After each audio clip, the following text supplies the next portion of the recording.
안녕하세요. 이제 30대 중반의 남자입니다. 결혼한 지는 7년이 되었고 아들 하나 딸 하나를 낳아서 아내와 오순도순 살고 있어요. 제 아내는 저보다 1살 어립니다. 그리고 저에게는 저보다 3살이 어린 처제가 한 명 있는데 그 처제 덕분에 아내를 만나게 되었죠. 저는 고3 학교 때까지 정신을 차리지 못했어요. 그렇다고 뭐 불량하거나 아이들을 괴롭히거나 그러진 않았고 그냥 공부를 안 한 거였죠.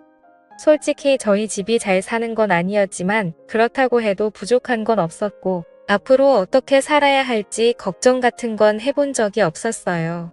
그러니 당연히 대학은 안 가게 되었고 고등학교 졸업하고 일을 할까 생각해봤지만 딱히 하고 싶은 일도 없었죠. 그래서 20살 어린 나이에 그냥 지원해서 군대를 갔습니다. 어차피 가야 하는 거 빨리 갔다 오자 뭐 그런 생각으로요. 그런데 이 선택이 제 인생을 바꿔줬어요. 군대에서 다양한 사람들을 만나고 함께 지내다 보니 앞으로 어떻게 살아야 하는지 제 자신을 생각하게 되더라고요. 점점 군대에서 계급이 오르고 저녁이 다가올수록 인생이 되어 많은 생각을 했습니다. 그래서 결국 저는 뒤늦게 공부를 다시 시작했죠. 명문대에 다니고 있는 꼬임이 있어서 그 친구한테 과외도 받으며 공부를 했어요. 전역하고 나서는 기숙사 학원에 등록해서 수능을 준비했죠. 그리고 전역한 다음에 저는 23살에 대학에 입학하였습니다. 그렇게 신입생 오리엔테이션을 갔는데 제가 나이가 많다 보니 동기들이 좀 어려워하더라고요. 근데 그중 유난히 한 친구만 제게 살갑게 됐고 그게 바로 제 처제였어요. 저는 나이가 있어서 처음엔 어린 친구들 틈에 잘 끼지 못했는데 처제가 적극적으로 저를 데리고 다니면서 다른 친구들과도 친하게 지낼 수 있게 많이 도와줬죠. 처제와 친하게 지나니 많은 친구들이 저희 사이를 의심했지만 저희는 정말 말 그대로 친구 사이였습니다. 그때 제가 처제의 연애 상담을 얼마나 많이 해줬는지 모르겠네요. 아내의 과거는 모르지만 처제의 과거는 첫사랑부터 지금까지 훤히 꿰털고 있었죠. 처제는 평소에는 무척 활발하고 밝은 사람이지만 한번 우울해지면 걷잡을 수 없이 절망하곤 했습니다. 예전에 처제에게 남자친구가 있었는데 그 친구가 군대를 가기 전에 사귀어서 처제는 지고지순하게 기다렸죠. 그리고 전역할 때가 되어서 너무 행복해하고 있는데 그 남자가 전역하고 한 달도 안 돼서 헤어지자고 했어요. 기다려준 건 고마운데 자기가 평생 책임져야 할 것 같은 느낌이 싫었다며 헤어지자고 했다 했죠. 그때 처제가 학교 건물 구석진 곳에 쭈그리고 앉아서 펑펑 울고 있던 모습이 아직도 눈에 선합니다. 그래서 처제 기분이 나았을 때까지 저는 계속 옆에서 워르고 달랬어요. 그리고 그때 제 아내를 만났죠. 처제가 너무 걱정돼서 처제를 집까지 바래다 주다가 처제 언니를 만나게 되었습니다. 그때 제가 한눈에 반해서 처제가 괜찮아지면 소개시켜달라고 부탁하려고 했는데 어느 날 처제와 같이 저녁을 먹자고 해서 나가보니 자기 언니와 함께 나왔더라고요. 알고 보니 제 아내도 제가 마음에 들었던 거죠. 그렇게 아내와 연애를 시작했지만 저는 처제와도 친구 관계를 계속 유지했어요. 그래서 셋이서 여기저기 놀러 가기도 하고 정말 즐겁게 지냈죠. 그렇게 대학을 졸업하고 저와 아내는 취직을 했고 처제는 유학을 갔어요. 그리고 3년 뒤에 저와 아내는 결혼을 하게 되었고 때마침 한국으로 돌아온 처제는 지낼 곳을 구할 때까지 저희 집에서 지내게 되었습니다. 물론 아무 일도 없었고 이런 말을 하는 이유는 그만큼 처제와 제가 인간적으로 친하다는 말을 하고 싶어서예요. 처제는 영어 학원에서 학생들을 가르쳤고 나름 꽤 잘 나가는 선생님이 되었죠. 저번에 보니 전단지에 얼굴이 떡하니 나와 있더라고요. 처제가 생긴 것도 좀 이쁘고 상하게 생긴 편이고 워낙에 에너지가 넘치는 스타일이라 인기 여강사로 이름을 날리고 있었습니다. 그런데 학원에서 아이들을 가르치다 보니 아무래도 남자를 만날 시간이 없는 것 같더라고요. 하긴 그도 그럴 것이 아이들이 학교 끝나면 수업 시작해서 밤 10시가 넘어야 일이 끝나고 주말에도 수업을 하니 일반적인 사람들이랑은 시간이 맞지 않아서 만나기가 힘들었죠. 제가 소개도 몇 번 시켜줘 봤는데 새로 마음에 들어서 연락을 하다가도 시간이 맞지 않아서 만나지를 못하니 잘 될 덕이 없었어요. 그러다가 한 번 남자를 사귄다고 해서 만났는데 그 사람도 학원 강사였죠. 그 사람은 작은 학원에서 아이들을 가르쳤는데 그에 비해 처제는 대형 학원의 인기 강사였으니 결국 남자 쪽이 자격지심을 느꼈는지 자주 다퉜다고 했습니다. 그래서 헤어지게 되었고 그 이후에 만난 사람은 근처에서 호프집을 운영하는 사장님이었어요. 나이도 처제와 비슷하고 장사하는 사람이라 그런지 아주 싹싹했죠. 무엇보다도 두 사람이 출근하고 퇴근하는 시간이 비슷해서 함께할 수 있는 시간이 많은 것이 장점이었어요. 두 사람은 점심에 데이트를 하고 각자 일을 하러 갔다가 퇴근하고 나서는 그 친구의 호프집에서 저와 아내도 함께 모여 같이 시간을 보내기도 했습니다. 그때가 처제가 28살이고 그 사람도 30살이라서 처제는 자연스럽게 결혼 이야기를 꺼냈어요. 그러자 그 친구가 결혼은 조금 나중에 하고 싶다는 식으로 말을 하더라고요. 그런데 처제도 그렇게 급하게 결혼하고 싶지 않다고 하고 그래서 저와 아내는 더 이상 결혼 이야기를 꺼내지 않았죠. 그렇게 둘은 잘 만나는가 싶더니만 오늘 비 오는 날 밤 12시가 다 되어 가는데 누군가 저희 집 초인종을 눌렀어요. 그래서 문을 열어보니 처제가 쏟아지는 비에 흠뻑 젖어서 저희 집 앞에 서 있는 것이었죠. 저와 아내는 그런 처제를 보고 깜짝 놀랐습니다. 그래서 얼른 처제를 집 안으로 데리고 아내가 처제를 방으로 데리고 가서 옷을 갈아입혀서 나왔어요. 처제는 얼마나 울었는지 두 눈이 통통 부어 있었죠. 아내가 두 눈 처제를 진정시킨 후에도 대체 무슨 일인지 물어봤습니다. 그런데 처제가 말하길 그 호프집 사장이 아르바이트하는 여학생들이라 바람이 났다고 했어요. 그것도 한 명이 아니라 3명이랑 눈이 맞았다고요. 그러면서 엉엉 우는데 그런 처제의 모습을 보니 마음이 많이 안 좋았죠. 제 생각에 처제는 생긴 것도 예쁘고 능력도 있고 착하게까지 한데 옆에서 지켜보고 있으면 늘 남자친구들에게 버림을 받거나 남자들이 바람을 피더라고요. 아무래도 착하게 너무 잘해만 주니까 남자들이 금방 슬픔을 느끼는 것 같았어요. 아무쪼록 그 연애를 마지막으로 5년 동안 처제는 연애를 하지 않았어요. 못한 게 아니라 정말 안 하더라고요.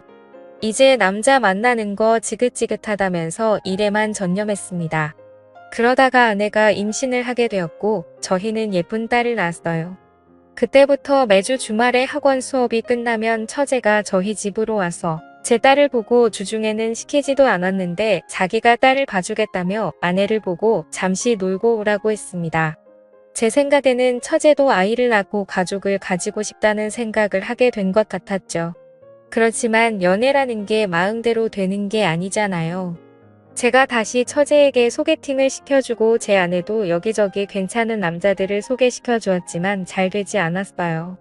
그러다가 명절에 시댁이 다 같이 모이게 되었습니다. 장인어른도 장모님도 혼인 문제로 처제 걱정을 하고 있었는데 처제가 벌써 이렇게 말했어요. 엄마는 위로 몇 살까지 괜찮다고 생각해? 장모님은 갑자기 눈이 동그래지시더니 처제에게 되물었죠. 어머, 너 남자친구 생겼니? 아직 사귀는 건 아니고 그냥 서로 호감 있는 정도야. 저희는 처제에게 어떤 사람이냐, 어떻게 만났냐는 등 질문을 쏟아내기 시작했습니다. 처제가 만나는 사람은 처제보다 8살이 많았어요. 처제가 35살이었으니 그 사람은 43살이었죠. 나이를 듣고 다들 좀 망설이긴 했습니다. 그때 장인어른이 조심스럽게 그 사람 한 번 갔다 온 건 아니지? 라고 묻더라고요. 그러다 처제는 크게 웃으면서 아니라고 했어요. 그러자 장인어른이 다시 물으셨죠. 그런데 그날 먹도록 결혼은 안 하고 어디 문제 있는 거 아니니? 처제는 그 사람이 사업에 집중하느라 연애도 얼마 못 해본 매우 순박한 사람이라고 했습니다. 그래서 제가 어떻게 만나게 되었냐고 묻자 처제는 그 사람을 만난 과정을 말해주었어요. 처제가 말하기에 어느 날 모르는 번호로 전화가 와서 받아보니 그 사람이었대요.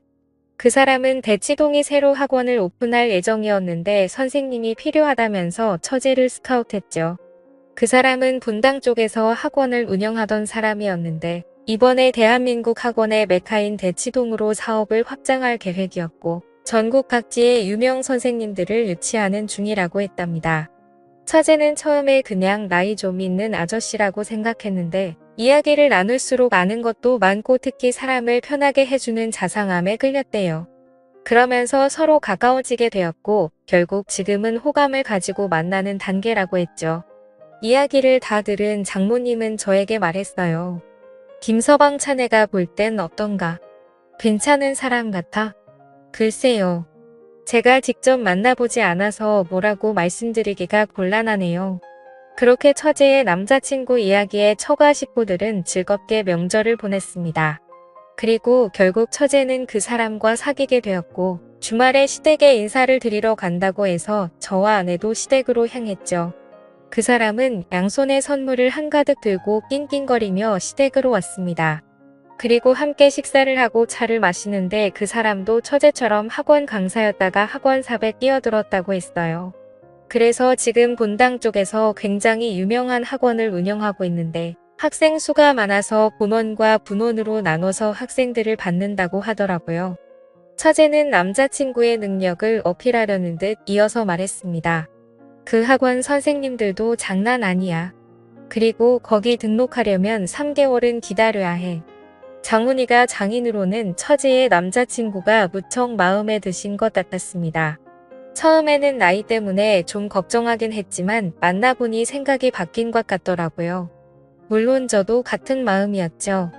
저보다 5살이 많은데도 이야기할 때 계속 예의를 갖추어 대해주시니 저도 같이 일을 차리게 되었어요. 그리고 나중에 남자들끼리 술 한잔 하자면서 외환도 주고받았죠. 그런데 며칠 뒤에 처제의 남자친구에게서 정말 연락이 왔어요. 저는 그냥 예의상 하는 말인 줄 알았는데 진짜 연락이 오니 좀 놀랐죠. 전화를 받은 제가 당황스러워하자 처제의 남자친구가 웃으면서 말했습니다. 진짜 전화할 줄은 몰랐나 봐요. 그런데 저는 빈말하는 스타일이 아니에요. 그리고 개인적으로 형님이랑 친해지고 싶습니다. 5살 많은 사람이 제게 형님이라며 따뜻하게 대하니까 참 어떨 줄 모르겠더라고요. 그래서 저는 아내에게 처제의 남자친구와 술 한잔하고 들어가겠다고 하고 약속 장소로 향했죠. 그리고 아주 고급스러운 바에서 저희는 술을 마셨습니다. 저도 술을 좋아하긴 하는데 양주는 많이 못 마셔봐서 그냥 그 사람이 시키는 대로 따라갔어요. 그리고 이런저런 이야기를 나누고 한참 술자리를 기울였죠. 이렇게 따로 만나보니 이야기도 잘하고 본인만의 철학도 확고한 사람이더라고요. 대신에 너무 일만 해서 여자를 많이 못 만나봤다면서 제 처제가 너무 좋아서 그러니 자신을 많이 도와달라 했습니다. 그렇게 즐거운 술자리가 끝나고 계산을 하는데 술값이 30만 원이나 나왔더라고요. 제가 놀라자 처제의 남자친구는 꿀꿀 웃으며 계산을 하는데 솔직히 좀 멋있어 보였어요. 저는 아직도 술을 마실 때 계산을 좀 하면서 먹는데 저렇게 계산도 안 하고 30만 원이라는 술값을 턱하고 내니 뭔가 저랑은 레벨이 다른 느낌이었죠. 집으로 돌아가면서 저는 드디어 처제에게도 괜찮은 사람이 나타나서 참 다행이라는 생각이 들었습니다. 집으로 돌아와서 아내에게도 처제 남자친구의 칭찬을 했죠. 아내도 괜찮은 사람 같다면서 둘이 결혼할 일만 남았다고 좋아했어요. 그리고 한 달 정도 지났을 때 대학교 동기가 결혼을 한다고 다 같이 모였습니다. 저와 처제는 대학 동기 사이여서 오랜만에 처제도 같이 보게 되었어요. 그런데 그 자리에 처제가 좀 늦게 오더라고요. 일이 많이 바쁜지 몸이 막바지에 도착했길래 일을 물어보니 남자친구 학원에 등록하고 싶은 학부모들에게 연락이 와서 상담을 하고 왔다고 했습니다. 원래 선생님들은 상담까지는 잘 안 하는데 남자친구 학원이라고 상담까지 하고 온 거죠. 그래서 많이 피곤했는지 도착해서 얼마 마시지 않은 술에 처제는 금방 취했어요. 처음엔 제가 집까지 데려다 주려고 했습니다. 그런데 문득 처제의 남자친구가 생각났죠. 그래서 처제의 남자친구에게 전화를 걸었어요. 그리고 지금 처제가 많이 취했는데 혹시 데리러 나올 수 있는지 물어봤죠. 그래서 알겠다고 이야기를 하면서 제가 있는 것을 알려달라고 하더라고요. 그래서 제가 있는 것을 열심히 설명하고 있었는데 웬 여자의 목소리가 들렸습니다. 정확하게 뭐라고 말하는지는 잘 모르겠지만 여자가 분명했어요. 저는 뭔가 이상한 느낌을 받았죠. 30분 정도 기다리니 처제의 남자친구가 차를 몰고 도착했습니다. 저는 처제를 그 차에 태우면서 저도 같이 탔어요. 제가 차에 타자 처제의 남자친구가 조금 놀랐죠. 저는 그런 처제 남자친구에게 처가 딱 가는 길에 우리 집이 있으니 거기까지만 좀 태워달라고 했습니다. 처제의 남자친구는 알겠다고 하면서 저희 집으로 출발했어요. 저는 처제의 남자친구와 이런저런 이야기를 하면서 차 안을 꼼꼼히 살폈죠. 그런데 차에 뭐 별게 없더라고요.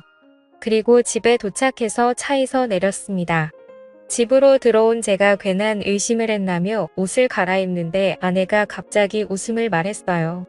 이거 뭐야? 집에서 한 잔 더 하려고 안주 챙겨온 거야? 아니 그게 무슨 소리야? 자기 바지에 과자 부스러기가 잔뜩 묻었어. 그래서 제가 입고 있던 바지를 봤는데 아내의 말대로 엉덩이에 과자가 잔뜩 묻어 있더라고요. 아무리 생각해봐도 과자를 깔고 앉을 만한 곳이 없었는데 말이죠. 그때 들은 생각이 바로 처제의 남자친구 차였어요. 그 뒤로 뭔가 꺼림직한 느낌이 들었죠. 다음날 저는 처제에게 연락해 처제와 식사를 하면서 뭔 짓을 물어봤어요. 그 사람 부모님은 만나봤냐고요. 처제는 그 사람 부모님이 몸이 안 좋으셔서 아직 만나지 못했다고 했습니다. 저는 계속해서 혹시 다른 형제는 없냐고 물어봤어요. 그랬더니 없다고 하더군요. 그러면 일단 조카는 없다는 소린데 처제 남자친구 차 뒷좌석에 있던 과자가 계속 마음에 걸렸습니다. 이번에 저는 처제 남자친구에게 전화를 걸어서 한번 만나고 싶다고 이야기했어요. 그러자 요새 바빠서 시간 내기가 힘들다고 하더라고요. 저는 제가 저번에 한번 얻어먹었으니 이번에 꼭 술 한잔 사고 싶다고 이야기했습니다. 처제 남자친구는 알겠다고 하며 스케줄을 보고 연락을 주겠다고 했죠. 하지만 며칠을 기다려도 연락은 오지 않았어요. 그래서 처제에게 물어보니 처제도 요새 바빠서 통 볼 수 없다고 하더라고요. 그러면서 이제 곧 있으면 대치동 학원이 오픈해서 그것 때문에 바쁜 것 같다고 했습니다. 저는 처제 남자친구에게 연락이 오기를 기다렸지만 연락은 오지 않았어요. 처제에게 들은 이야기로는 요새 학원 인테리어 공사 중이어서 거의 매일을 그곳에 있다고 했죠. 그래서 저는 외근을 핑계로 밖으로 나서 대치동에 갔습니다. 대치동에는 정말 많은 학원이 어마어마하게 있었어요. 여기서 그 학원을 어떻게 찾나 고민하다가 근처 부동산으로 향했죠. 부동산에는 새로 입주하는 사람들 정보 같은 것을 구할 수 있을 거라고 생각했기 때문이에요. 그렇게 근처 부동산을 돌아다니며 새로 계약한 학원 같은 게 있냐고 물어봤는데 한 군데에서 자기가 알고 있는 곳이 있다면서 주소를 알려주더라고요. 그래서 그곳에 가보니 처제가 앞으로 일하게 돼 처제의 남자친구가 원장인 학원 간판이 보였습니다. 그래서 그곳에 들어가는데 한 전단지가 눈에 띄었죠. 그것은 바로 그 학원 광고 전단지였어요. 그런데 이상한 것이 처제의 이름이 선생님 명단에 없었습니다. 저는 처제에게 전화를 걸어 언제부터 일을 하기로 했는지 물어봤어요. 처제는 다음 달부터라고 이야기했는데 다음 달부터 수업을 하는 선생님 명단에는 처제가 없었죠. 저는 그 전단지를 찍어서 처제에게 보내주고 이상한 것 같다는 식의 이야기를 했어요. 그리고 그때부터 처제와 연락이 되지 않았습니다. 저는 돌아가서 아내에게도 이 사실을 이야기했고 아내도 처제에게 연락을 해봤지만 처제는 연락이 되지 않았죠. 처제의 남자친구도 연락이 되지 않았고요. 그렇게 며칠이 지나고 비가 부슬부슬 내리는 날이었습니다. 거친 빗줄기를 헤치며 퇴근하는데 낯익은 뒷모습이 보였죠. 비 오는데 우산도 없이 비를 추적추적 맞고 있는 것이 예전에 남자친구와 헤어지고 비를 홀박 맞으면 울고 있었던 처제의 모습과 똑같았어요. 저는 얼른 달려가 처제의 이름을 불렀습니다. 그러자 처제는 저를 보더니 예전처럼 엉엉 울기 시작했죠. 저는 처제를 집으로 데리고 왔어요. 그리고 먼저 퇴근해 있던 아내가 처제에게 무슨 일이냐고 묻자 처제가 눈물을 흘리며 이야기하는데 정말 심장이 멎을 만큼 깜짝 놀랐죠. 처제가 만난 사람은 학원 원장도 아닌 단순한 사기꾼이었어요. 그 사기꾼은 대치동에 새로운 학원이 지어지는 것을 보고 이런 사기인가가 생각했다고 했죠. 일단 대치동에 있는 학원이라 그러면 다들 보내려고 서로 안달이라는 점을 이용한 거예요. 서울 여기저기서 유명한 선생님들을 끌어들인 후 학회 모델에게 유명한 선생님들과 함께 대치동에 새로운 학원을 오픈한다고 소문을 낸 거죠. 제 처제뿐만 아니라 다른 지역의 여러 선생님들도 그 사기꾼에게 속아서 학회 모델에게 상담도 해주고 그랬다고 했습니다. 그렇게 학회 모델을 떼워서는 먼저 등록하는 사람들에게 할인을 해준다고 해서 이미 수천만 원을 학원비로 받아낸 것 같았어요. 다행히 처제가 이 모든 것을 알아내서 경찰에 신고해 그 사기꾼은 잡혔다고 했습니다. 그리고 그놈은 이미 결혼됐고 아이도 있었죠. 제가 들었던 그 여자 목소리는 그 사람의 아내였고 차 뒷좌석에 있는 과자도 그 사람 아이들이 먹던 것이 아니었나 싶네요. 처제는 망연자실하여 거실에 주저앉았습니다. 다행히 처제가 금전적으로 피해를 입진 않았지만 사랑하는 사람에게 사기를 당했다는 것에 많이 힘들어했어요. 그리고 직접 피해를 입은 모델에게 항의 전화가 엄청 와서 그것도 너무 힘들어했고요. 결국 처제는 잠시 일을 쉬기로 했습니다. 그리고 제주도에서 휴식을 취하다가 오겠다고 하고 서울을 떠났죠. 저는 저렇게 착하고 예쁜 처제가 계속해서 좋은 인연을 못 만나는 것이 속상합니다. 하지만 아직 늦지 않았다고 생각해요. 곧 있으면 제주도에서 1년 살이를 끝내는 처제가 서울로 돌아와요. 저는 지금이라도 처제가 정말 괜찮은 남자를 만날 수 있게 바랍니다. 제 이야기를 들어주셔서 감사합니다.